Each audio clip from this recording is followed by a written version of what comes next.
Good evening, folks, and welcome to the channel. I'm Volley, and this channel's my sort of dump, damn near, of me experiencing and trying to fall back in love with anime and media that I generally used to love, but kind of fell out of love with around like 2019 or so.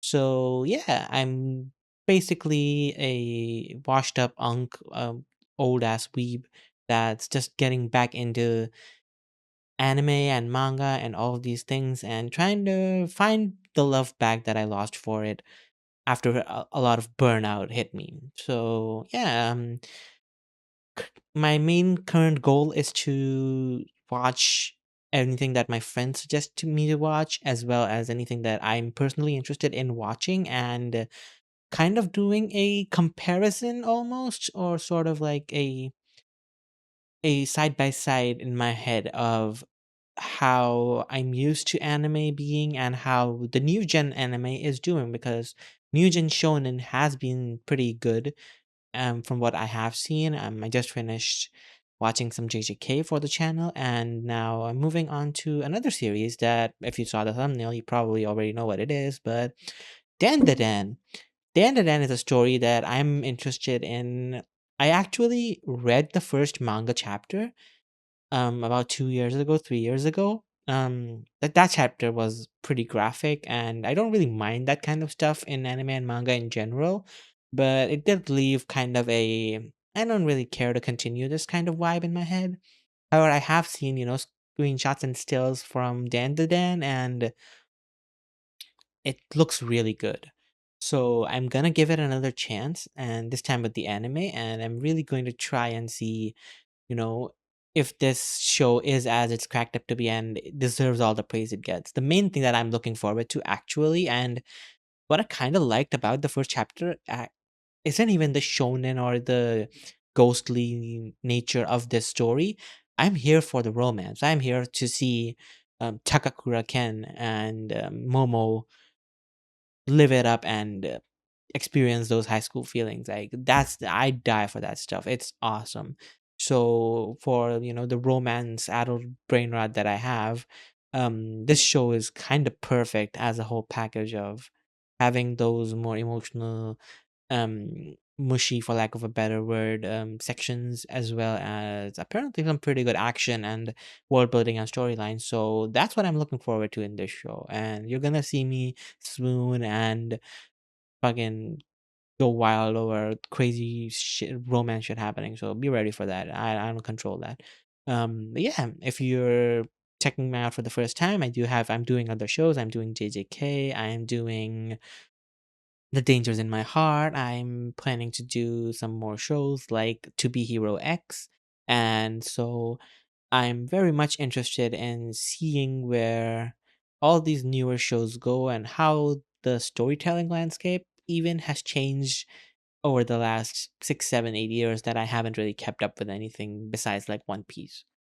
So yeah, that's pretty much enough from my side. And yeah, let's jump right into it and see. I'll let Dendaden speak for itself rather than make too many assumptions. So let's jump right into it. Okay. I am using fan made subtitles for this, as I don't trust Crunchyroll to make decent subtitles anymore, and I know that fans vastly prefer to have more manga accurate transliteration rather than translation, so that's also my preference, so that's what I'm going with. And the other thing is, I am recording these in full length, and I have those files available. If that's something that you are interested in checking out, completely uncensored, unfiltered, unedited, like everything's just raw feelings and yapping. If you're interested in that, let me know, and get that out there. But if you're not, then just giving this video a like, giving this video a view, leaving a like, leaving a comment, doing all of those things for the algorithm, it does help out. Someone starting out. If you like the content, share it with your friends, share it with people you like, share it with your buddies. I don't really mind who you share it with, but help a guy out. And yeah, thanks for watching, and let's jump right into it without further ado.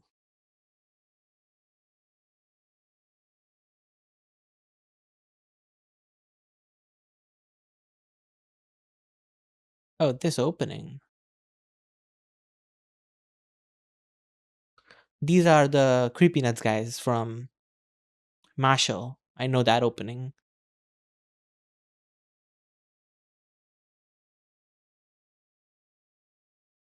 Oh, these visuals are excellent. These visuals are excellent.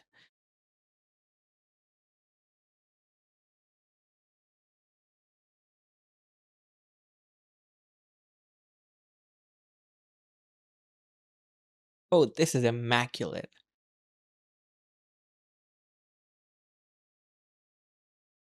I love the character designs. I love the way Momo looks like. It's so good. Those are the creepy alien guys from episode 1. I know that. Oh. That dancing section has to be a TikTok.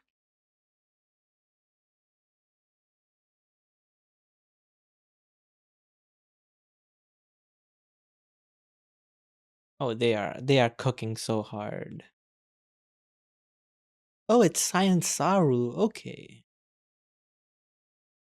Dun, dun, dun, dun, dun, dun, dun, dun, dun, dun.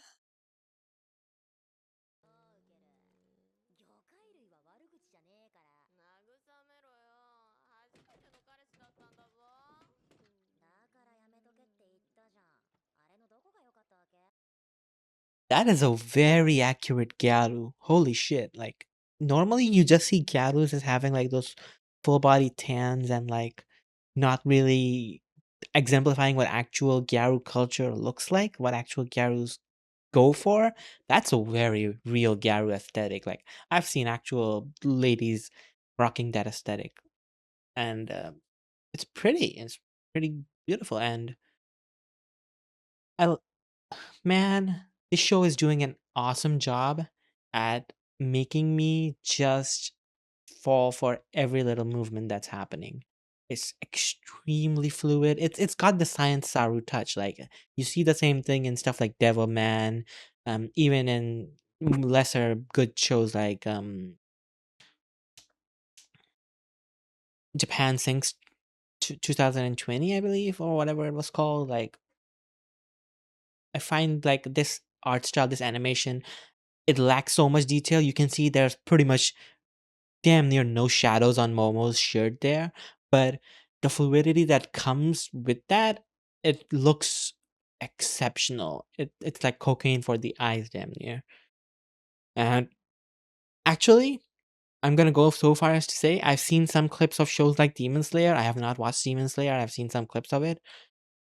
I prefer this so much more than what Demon Slayer and even recent One Piece episodes do. I prefer this so much more, where they're investing more in the moment by moment, like every average animation being this quality rather than Sakura, not Sakura, Sakuga explosions and everything having to be illegible. The legibility in this is insane. It's so good. It's pretty much like my gold standard for what I want from an anime is that I can actually see what's happening.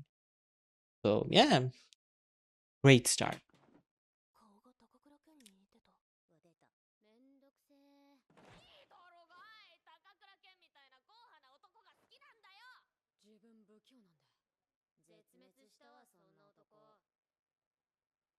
Uh, she likes the old school, masculine, brooding types.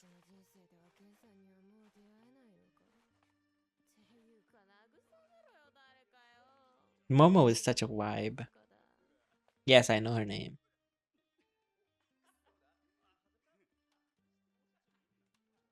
Let's see if he is the vibe.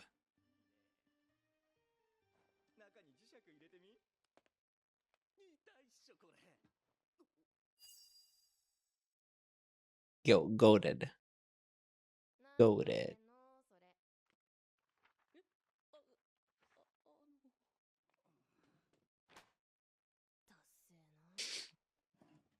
Great save.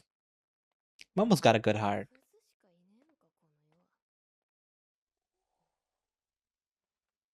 Yeah.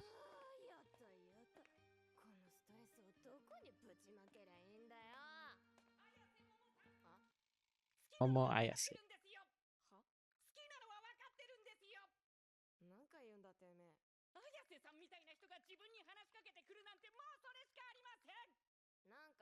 Bro, you assuming a lot of stuff there.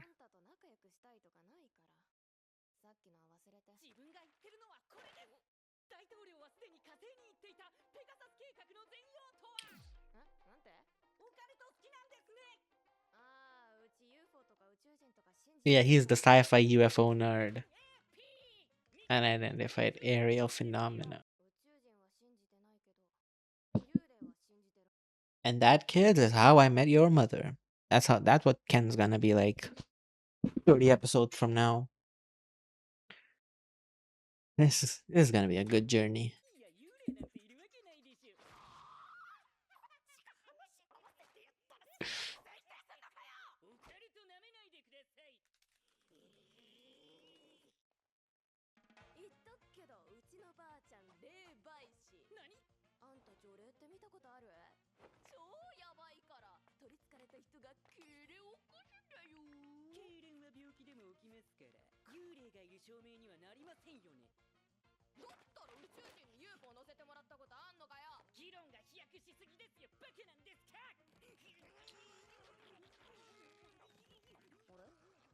Takakura Ken は諦めてオタク系にしたんだ。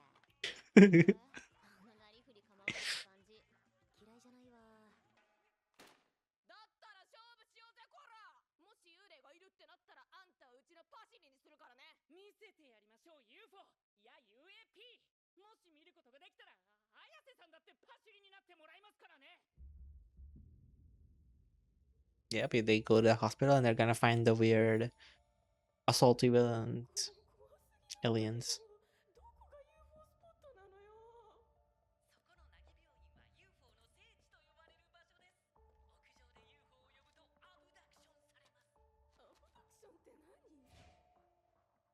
Her voice actress is slaying, and his voice actor is also slaying.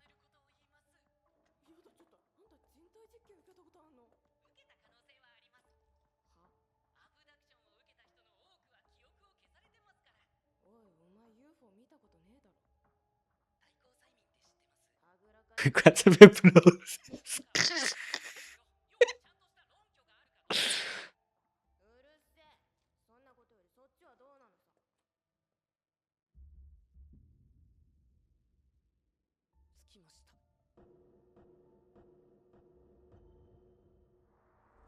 That's the tunnel. Yep.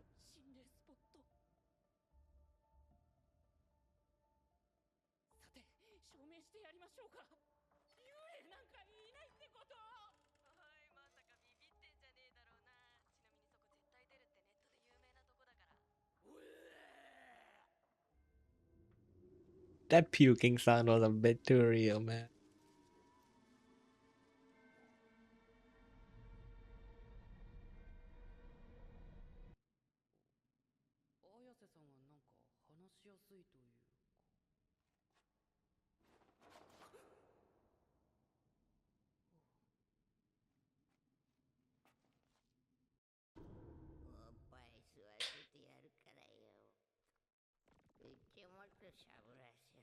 Oh yeah, this is the weird shit where I was like, this is a bit much.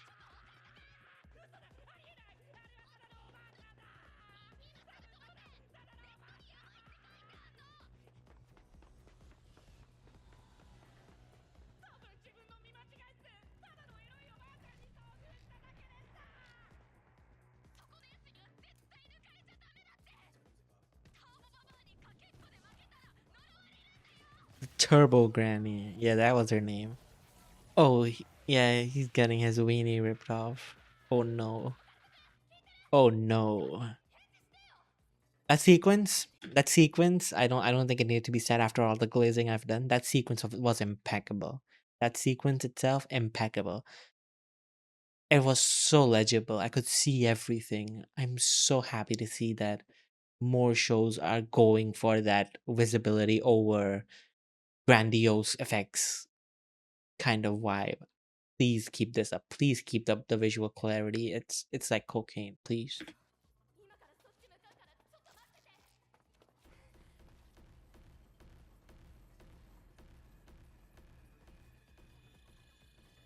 There they are, the weirdo alien men with the bananas. Oh, oh, I shouldn't freeze frame there.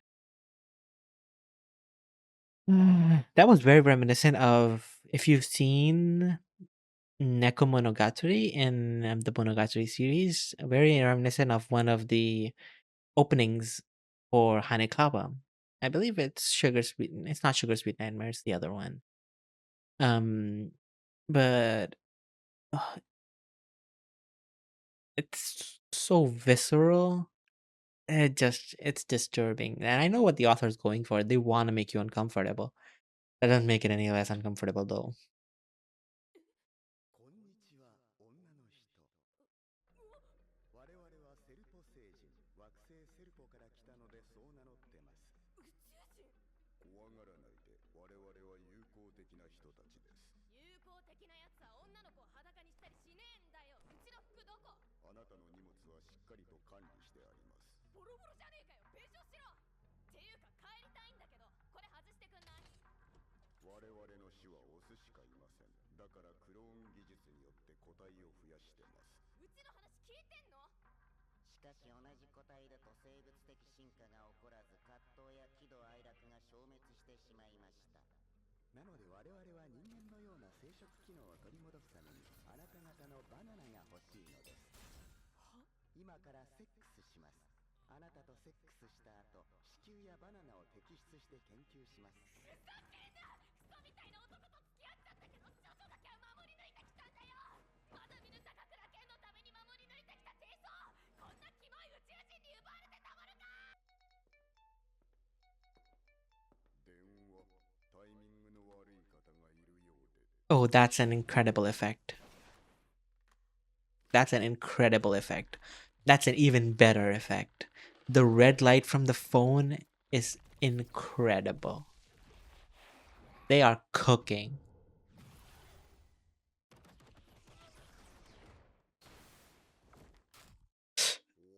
Ah.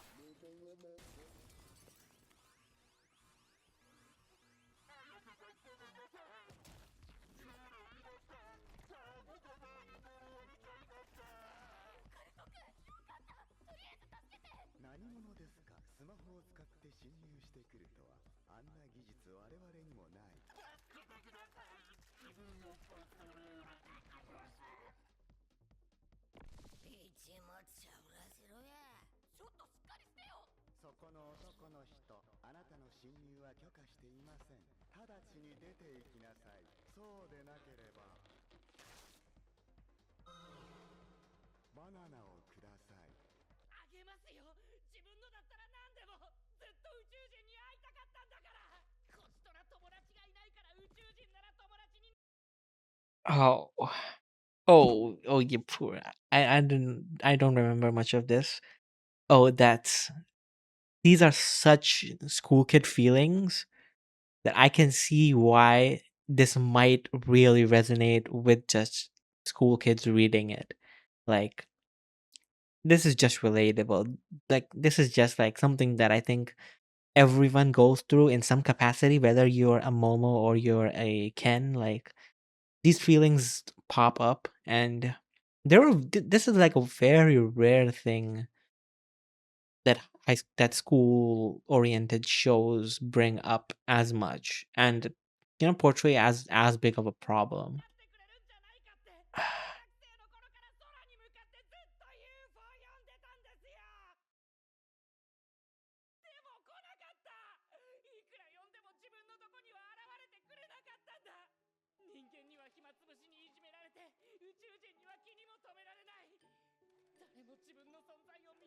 Oh, buddy.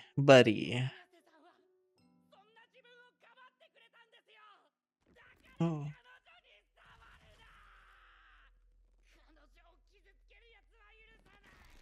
she's falling for him hard.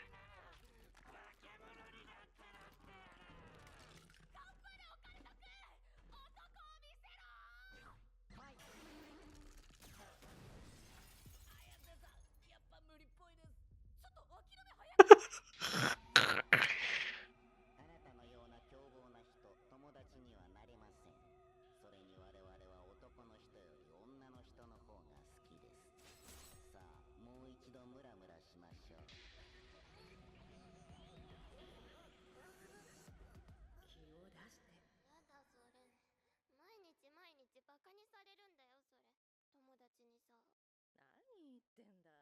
気を出していれば事故にも病気にもならん。悪いもんが近寄ってこれん。まずお腹の下に力を入れて、Hmm. 頭の先から気をピーンと出すイメージ。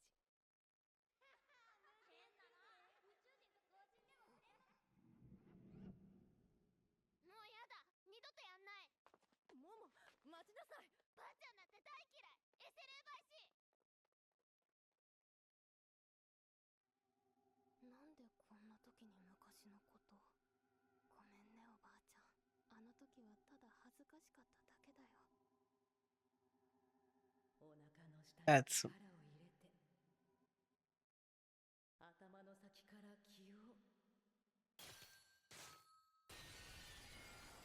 気を。嘘。綾瀬さん、超能力使えたんですか？いや、うちもびっくりだわ。なんと私の念力が押し戻される。なぜだ。まさか脳波を刺激しすぎたせいで女の人のチャクラが開いてしまったのか。本物だった。おばあちゃんは本物の霊媒師だった。ありがとうおばあちゃん。これならクセ男。 oh, that looks amazing. Oh, cook Momo, blast him. Oh, that was awesome. Again, visual clarity is so good. Incredible.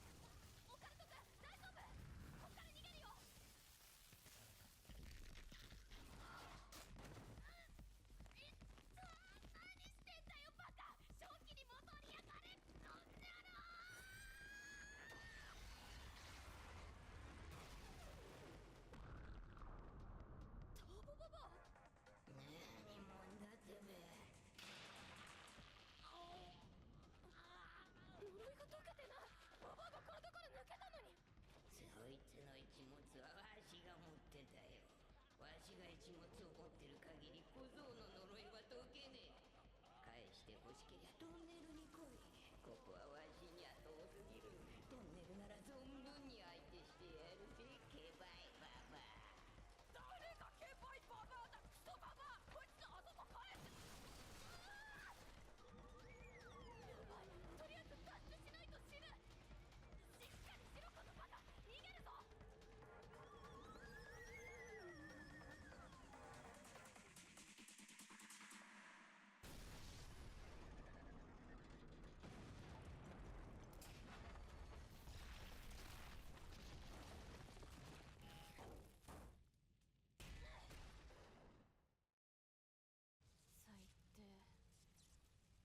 信じるわ宇宙人。てか誘拐されたし。自分も幽霊信じます。呪われましたから。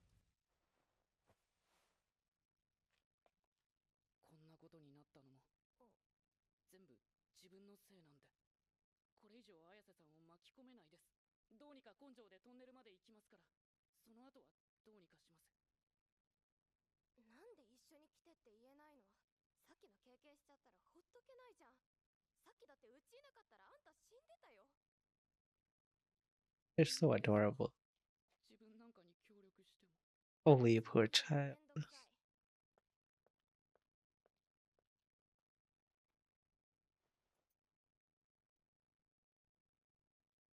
ほら、服着て。行くよ。すいません、自分不器用なんで。綾瀬さん、服着てください。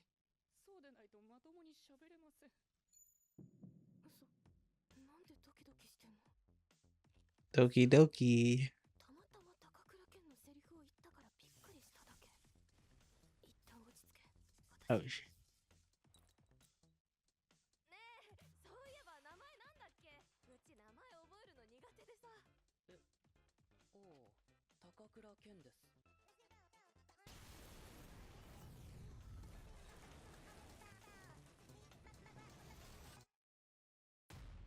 that's exactly what being in love is. Okay, that's episode 2 stuff. Let's swap back. Immaculate. That is an immaculate first episode thematically. So let's talk about it.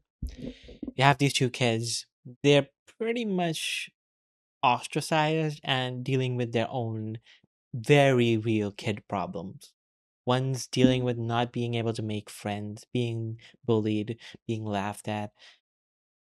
The other is dealing with trying to find that high school sweetheart that, a lot of us have dreamed about in school. Girl or boy, it doesn't matter. Everyone kind of goes through that phase where you want that someone to confide in, that someone to lean on, that someone that that you can be intimate with. Like a lot of this first episode tackled intimacy, and that's like during the discussion where I paused myself and stopped myself. That's what I was going to talk about, is that the reason the author picked up the first plot to be as sexually charged as it was, I think, is because the author does not want sexual intimacy to be a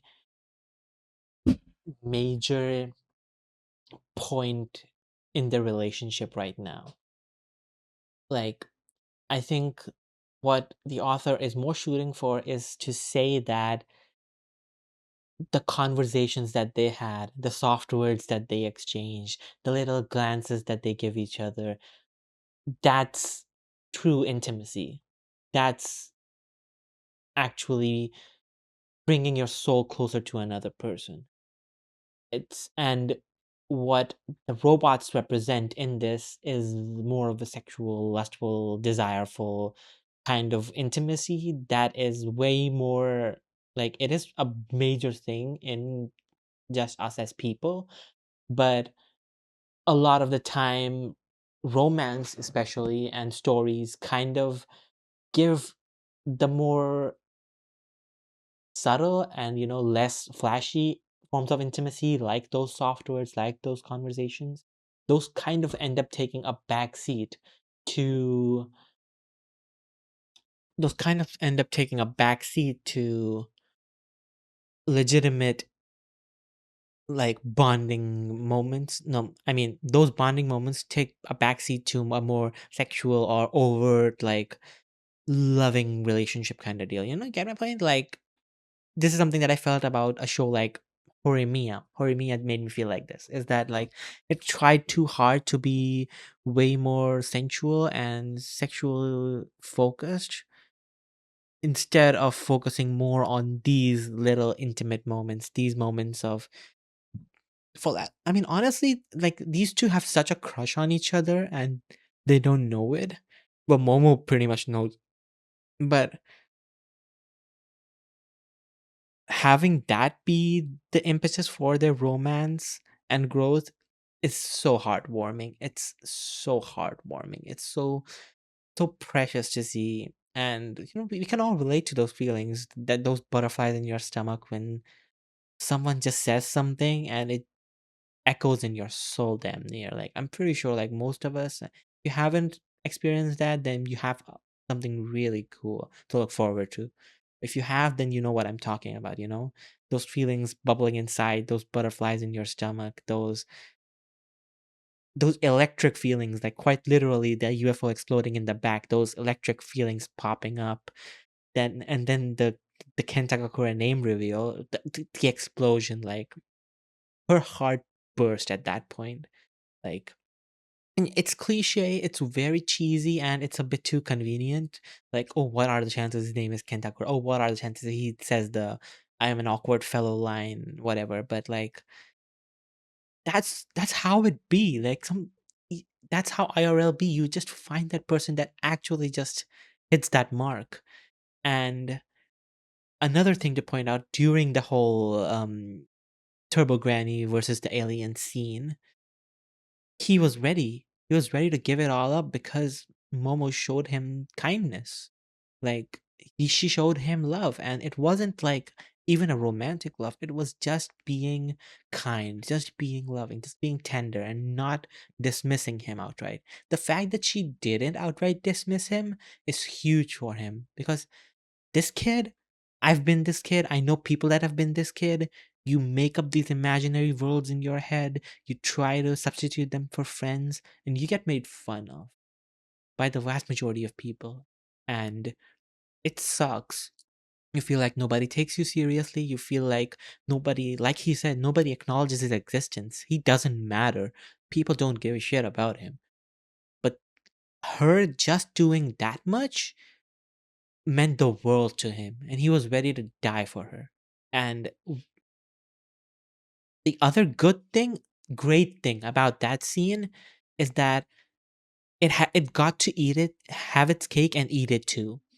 Because Momo is looking for, that chivalrous, that manly man that's, like just smitten with her. Like that's what I think that's the feeling that she wants. She doesn't really want the alpha male or anything like that. She wants someone that's willing to stand up for her. She wants someone that's do or die for her. She wants someone that's a bit more stoic, a bit more traditionally masculine, so to speak. But she wants that. And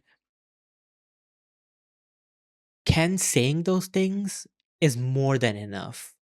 He doesn't need to save her. And giving agency back to Momo to rediscover her roots and rediscover the love that her grandma had for her, that she had almost suppressed because of her more hormonal and situational feelings growing up. Like, she's coming to terms with it. She's accepting grandma. She's accepting grandma as part of herself. And that's giving her the power to stand up to these aliens. And to a lesser extent, metaphorically, stand up to more illicit feelings that aren't honest in favor of feelings that are honest. Like that's the conversation that I think this show is trying to have.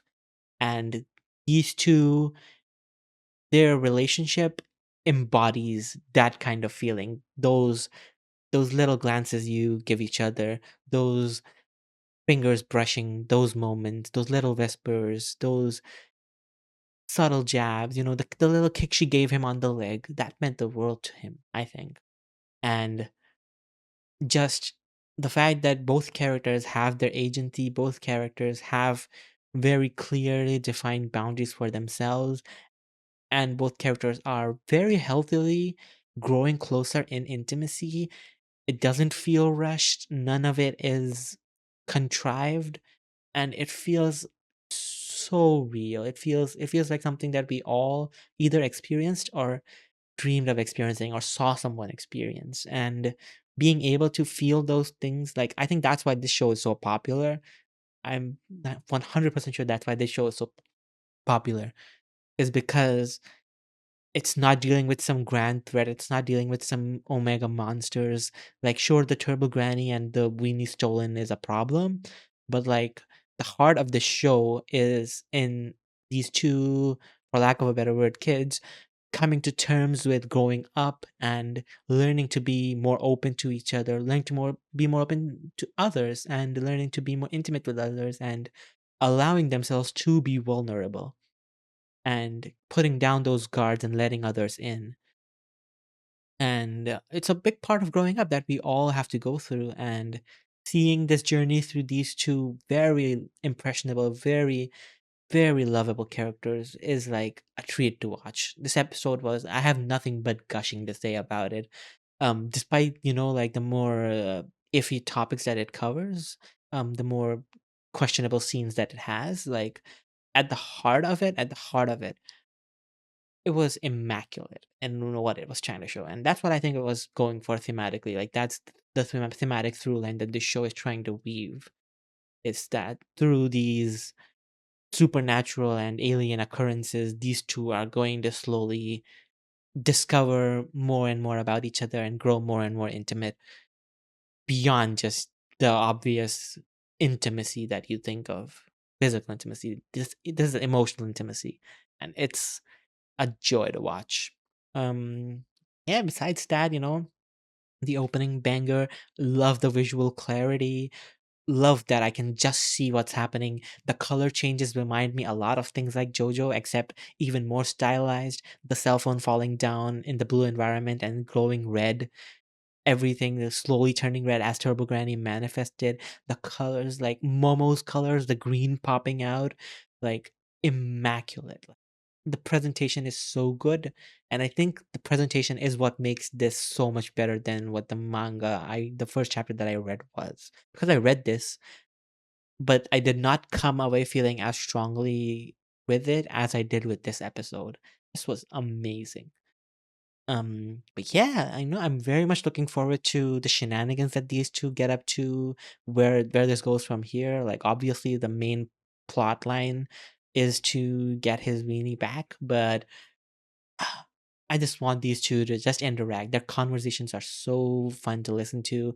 They're so natural to listen to. The voice actors are giving it. They're all Momo's voice actor especially is just laying it out there with all that immaculate range she's showing. You know, the screaming, the more feminine, softer notes, like everything is just wonderful. And Ken's voice actor also has been deserving. So yeah, episode one done. I am a very, very happy person and looking forward to seeing where episode two and the rest of the show goes. If you enjoyed watching this, if you enjoyed my input, if you actually want to talk about this, leave a comment down below. And yeah, looking forward to next time. That's all from my side for now. So yeah, have a good day and bye bye.